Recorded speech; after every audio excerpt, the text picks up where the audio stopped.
고 조영호 이사장께서는 그 자경업을 해서 젊은 나이에 재력가로서의 평가를 받았습니다만, 그래도 그와 같은 보화상 수상식을 하리라고는 생각을 못했습니다.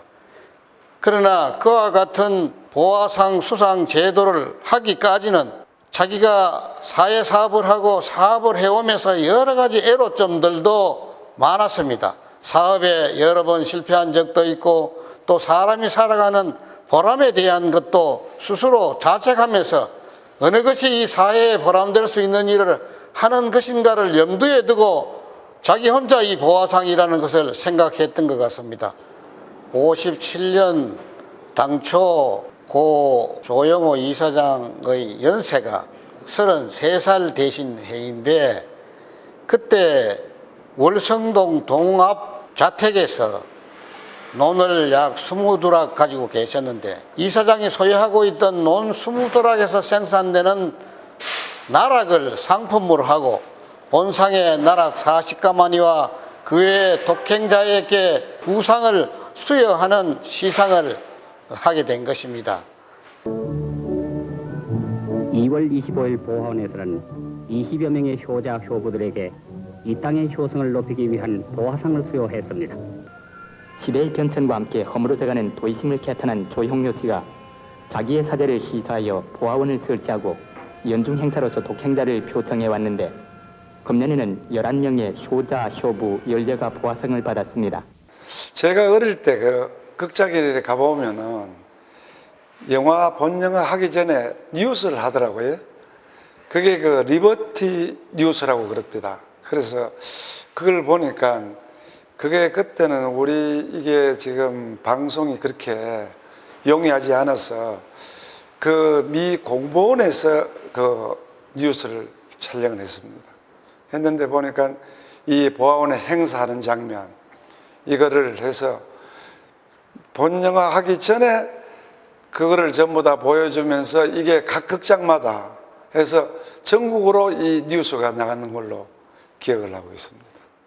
제1회 시상식을 1958년 3월 7일 날 했는데, 그때 수상자에게 준 상품은 본상 벼 40가마, 일반 수상자에게는 광목 10필하고 채경 거울 10대씩 수상했습니다.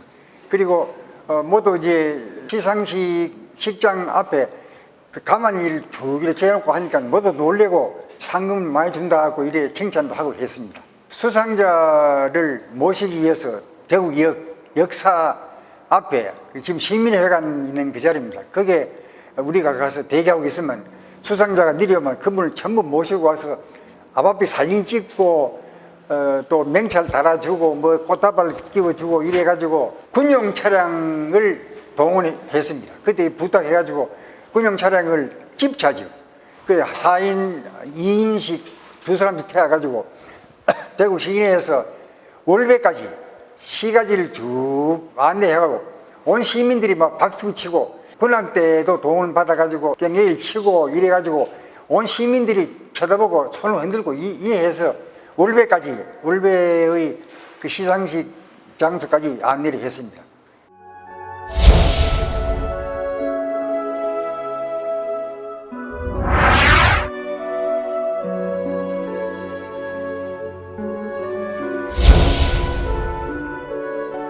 예전 참 살기 어려웠습니다. 어려웠고, 그 본상을 받은 사람이 저 벼 40가마리를 받으면은 트럭으로 한 트럭이에요. 그걸 갖고 영주 구원에서 그 차를 보내왔습니다. 나락 40가마리를 싣고 거기 가서 잔치를 했어요. 군청 앞에서 군민들을 모아놔 놓고 이 보아원 관계자들이 모여가지고 대대적인 큰 행사를 했습니다. 그래서 상을 받아가는 사람이 이런 좋은 표를 하면은 이런 상을 받는다고 국민들한테 그 상당한 홍보가 됐습니다. 상을 주는 게 목적이 아니고 교화하는 게 목적이다. 이 상을 받아가는 사람이 이 상을 똑 받았다. 그딴 사람이 볼 때 참 저렇게 훌륭한 사람을 하니까 상을 받더라. 이걸 하기 위해서 선고가 했는가 아닌가. 그 조영효 초대 이사장님 친구분들이 그 친구가 이 계획하고 있는 이 시상 제도를 모두 그 참 반갑게 이래 생각하면서 우리도 협찬을 하겠다. 이래서 그 친구분들이 여러 가지 시상품들을 보내왔습니다. 그런데 이제 본래 이 보화상 시상 종류는 이제 효행상이 제일 우등상이고, 그 다음에 열행상, 그 다음에 독행상. 그래서 효행, 열행, 독행 세 종류로 갈라가지고 하는데, 그 친구분들이 보내주는 친구분들뿐 말고 사회의 동지가들도 보내왔습니다. 와서 그 회관에다가 받아 놓으면 분류를 해가지고 20명 수상자에게 아바비 이래 참 나누어 드리기도 하고, 수량이 모자라면 우리가 또 보충을 해가지고 상품이 이래 빛나도록 그렇게 조치를 했습니다.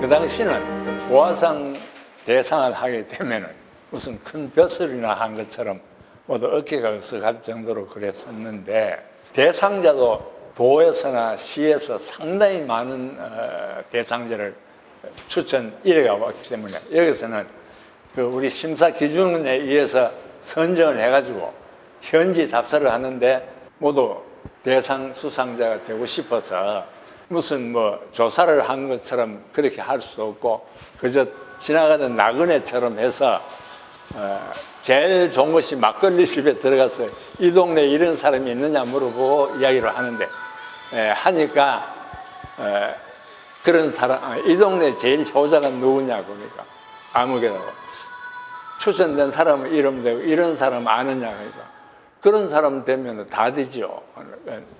그렇게 이제 그 추천 과정이 상당히 어려웠다는 이야기가, 동장이 자기 친척을 추천한다든지 뭐 사돈을 한다든지 이런 것이 많이 있어서 그런 일도 있었습니다.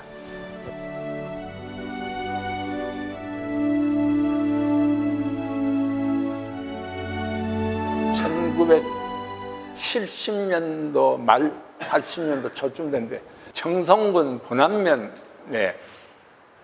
효녀가 있다 그래서 갔었습니다.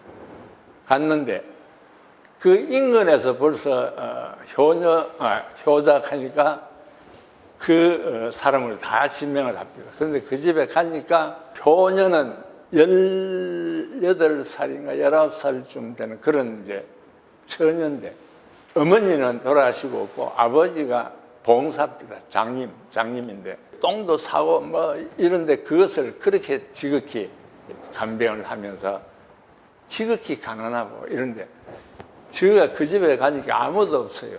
아무도 없는데 기다리니까 윤명선이가 산에서 지게를 지고, 그때 생각하면 진짜로 눈물이 날 때 지게를 지고 들어오는데 애지죠. 그럼 뭐 20살 미만이니까. 그러니까 어떻게 왔느냐고. 그래서 우리가 애 먹는다, 아버지 모시느라고 애 먹는다 그러면서 그 이야기는 들어보나 마나래. 그러니까 진짜로 지독한 그런 효녀였었어요. 그래서 그 사람을 추천했는 것이 제가 현지 답사에서 기억에 남는 그런 일입니다. 시상을 한 연후에 울릉도의 김하고 씨라는 남하는 분인데, 이분은 한의를 하는 분으로서 울릉도의 어린이로부터 어른까지 그분을 모르는 분이 별로 없었어요. 그분에게 우리의 보화 본상을 수상하였더니만 그분이 그 상을 받아가서 울릉도에서 새롭게 보화상을 시상하는 그런 훌륭한 분도 있고, 그분이 아마 울릉도에서는 참으로 훌륭한 시민으로서의 거기에 공적비도 서 있고 이랬습니다. 지금까지 1517명의 보화상 수상 대상자를 상대해서 수상을 해왔습니다만, 그동안에 가장 우리가 수상 대상자를 선별하다 보면은 대다수가 어려운 역경 속에, 가난 속에 치매 환자들이 가장 많았습니다. 난치병 환자를 치유하기 위해서 며느리가 자기 허벅지 살을 무딘 칼로 오려내 가지고 그걸 구워서 시모에게 그 약을 먹인 예가 있습니다. 그것은 하늘이 내리는 효부지 보통 사람으로서는 생각할 수 없는 일들을 해왔습니다.